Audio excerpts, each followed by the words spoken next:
평생 모은 전 재산이 사라졌다는 걸 알았을 때, 저는 그냥 요즘 뉴스에 많이 나오는 전세 사기를 당한 수많은 사람 중 한 명이라고만 생각했습니다.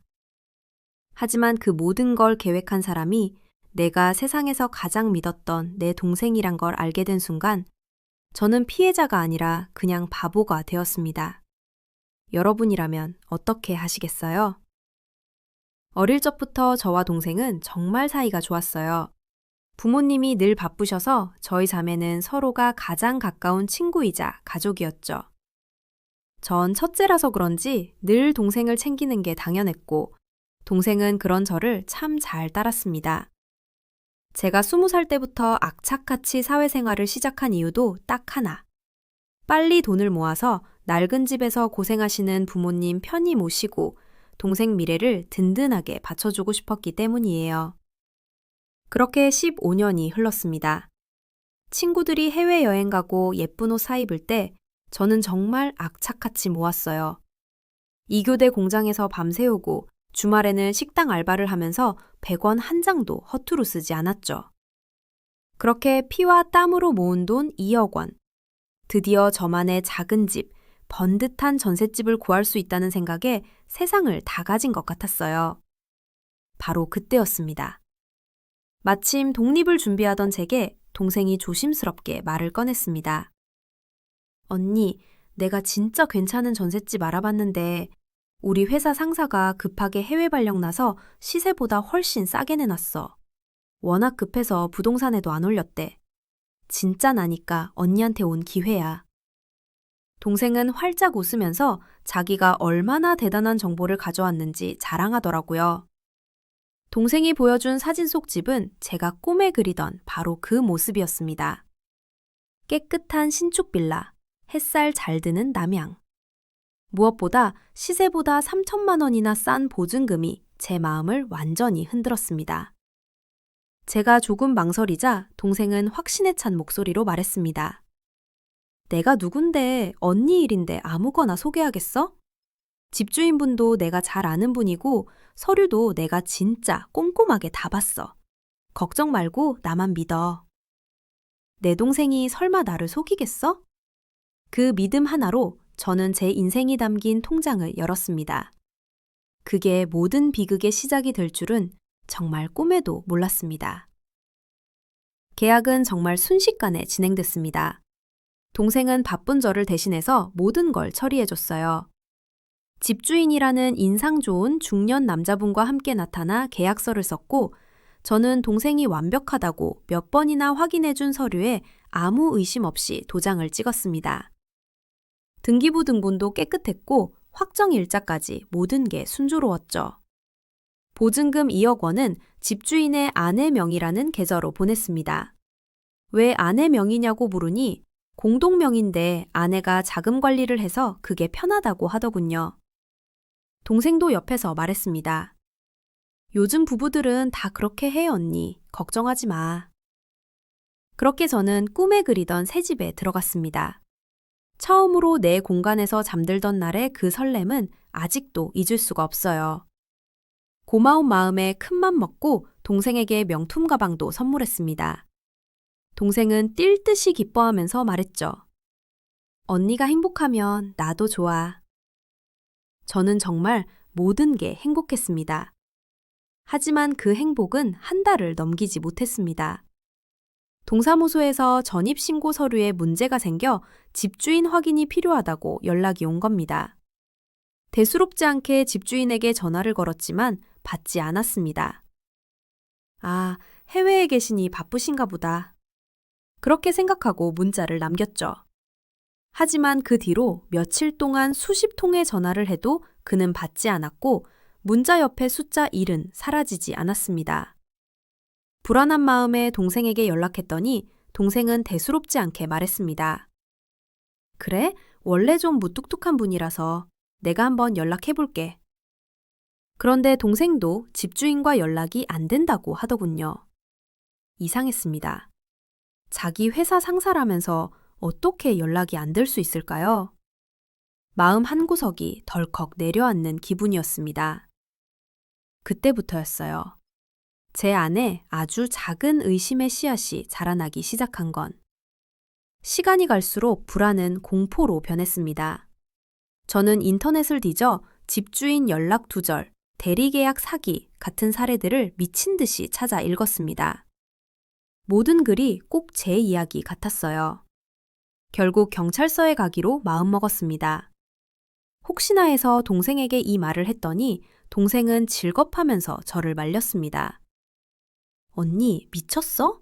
왜 일을 크게 만들어? 멀쩡한 사람 사기꾼 만들 거야? 내가 어떻게든 알아볼 테니까 제발 가만히 좀 있어. 동생의 그 격한 반응이 오히려 저를 더 의심하게 만들었습니다.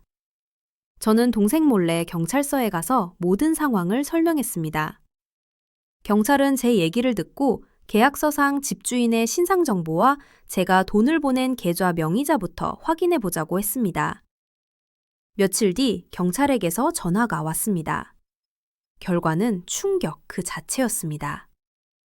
계약서에 적힌 주민등록번호는 아예 존재하지 않는 번호, 즉 유령이었습니다.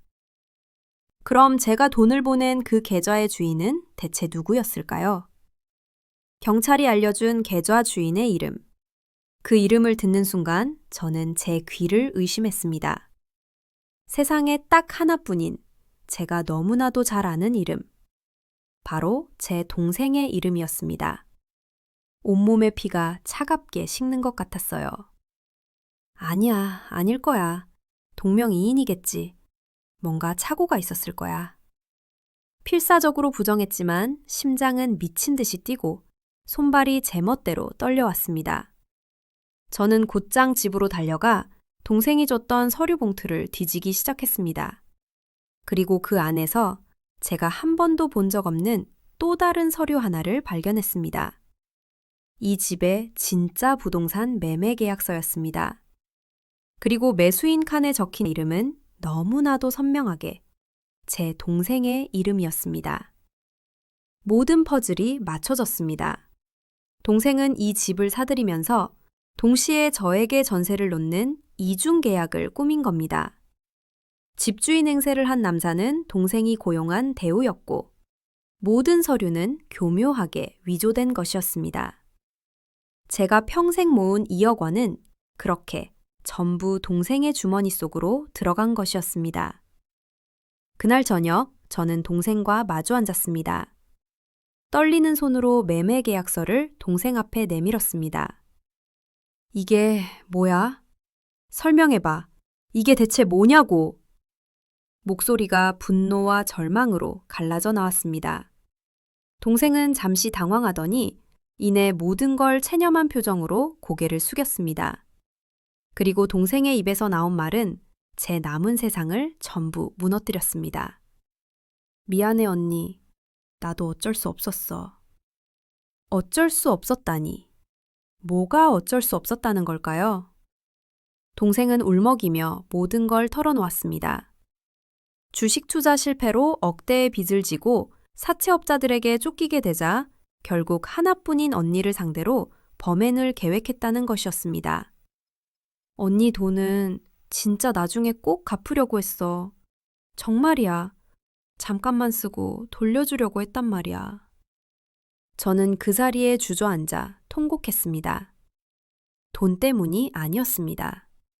평생 모은 재산이 사라진 것보다 세상에서 가장 믿었던 사람에게 배신당했다는 사실이 저를 미치게 만들었습니다. 행복하게 웃던 과거의 모습, 저를 걱정해주던 다정한 목소리, 그 모든 게 나를 속이기 위한 연극이었다는 사실을 도저히 받아들일 수가 없었습니다. 결국 동생은 사기죄로 구속되었습니다. 최근 법원 판결이 나왔는데 징역 7년을 선고받았습니다. 사기 범죄는 형법상 최고 15년까지 선고될 수 있는 중범죄입니다. 특히 동생의 경우 범행이 매우 계획적이었고 피해 회복이 전혀 이뤄지지 않은 점 때문에 무거운 벌을 받게 된 겁니다. 사실 과거에는 친족 상도례라는 법 조항 때문에 가족 간의 재산 범죄는 처벌이 어려운 경우가 많았습니다. 하지만 시대가 변하고 2024년 헌법재판소에서 해당 조항의 헌법 불합치 결정을 내리면서 이제는 가족이라는 이유로 법의 심판을 피하기 어려워졌습니다. 저는 전 재산을 잃었고, 동생을 잃었고, 가족이라는 울타리마저 무너졌습니다. 부모님은 한 딸이 사기꾼이 되고 다른 딸이 피해자가 되었다는 사실에 몸져 누우셨습니다. 웃음이 가득했던 우리 집은 이제 서로 얼굴 보기도 힘든 공간이 되어버렸습니다. 사람들은 제게 괜찮냐고 묻습니다. 솔직히 말해서 하나도 괜찮지 않습니다. 배신의 상처는 돈을 잃은 고통보다 훨씬 깊고 아픕니다. 이젠 누굴 믿어야 할지 모르겠고 사람 만나는 것조차 두려워졌습니다. 하지만 여기서 무너질 수는 없습니다. 제 인생을 다시 일으켜 세워야 하니까요. 사실 저와 같은 전세 사기 피해자는 정말 많습니다. 2025년 7월 기준으로 정부가 인정한 피해자만 3만 2천 명이 넘고 그중 70% 이상이 저 같은 20, 30대 청년들입니다. 이 영상을 보시는 분들께 꼭 말씀드리고 싶습니다. 부동산 계약을 할 때 상대방이 아무리 가까운 가족이나 친구라도 모든 서류는 반드시 직접 확인하고 전문가의 도움을 받으세요. 설마 나한테 이런 일이 생기겠어? 하는 그 마음이 가장 위험합니다. 저는 지금 법률구조공단의 도움을 받아 민사소송을 준비하고 있습니다. 돈을 얼마나 돌려받을 수 있을지는 모릅니다. 정부가 LH를 통해 피해 주택을 매입해주는 지원책도 있지만 실제 신청 건수 대비 매입 성공률은 10%가 채 되지 않는다는 통계도 있어 쉽지 않은 길이라는 걸 압니다. 어쩌면 단 한 푼도 못 돌려받을 수도 있겠죠. 하지만 포기하지 않을 겁니다. 이건 단순히 돈의 문제가 아니라 제 무너진 인생과 자존심을 되찾기 위한 싸움이니까요. 만약 저와 비슷한 아픔을 겪고 계신 분이 있다면 혼자 끙끙 앓지 마시고 꼭 주변과 전문기관에 도움을 요청하세요. 그리고 제 이야기가 단 한 분에게라도 경각심을 주어 또 다른 피해를 막을 수 있기를 진심으로 바랍니다.